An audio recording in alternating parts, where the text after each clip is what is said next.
அன்பு உருகேன் பூமாலை புனைந்து ஏத்தேன் புகழ்ந்து உரையேன் புத்தேளிர் கோமானில் திருக்கோயில் தூகேன் மெழுகேன் கூத்தாடேன் சாமாரே விரைகின்றேன் சதுராலே சார்வானே. பெருமானே, யோக நிலையால் அடையத்தக்க பரனே, உனக்கு யான் அடிமையாகும் தகுதி பெற உன் திருவடிகளுக்கு அன்பு செய்து உள்ளம் குழையவில்லை. அன்பு மிகுதியால் என் உள்ளம் நெக்கு நெக்கு உருகவில்லை. மலர் மாலைகள் தொடுத்து உனக்கு அணிவித்து வழிபடவில்லை. உன் திருப்புகழை பலரறிய உரைக்கவில்லை.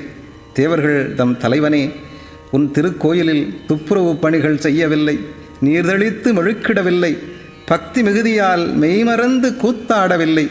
வீணில் சாவதற்கே விரைகின்றேன். வாழ்நாளை வீண் ஆளாக்கிக் கொண்டிருக்கிறேன்.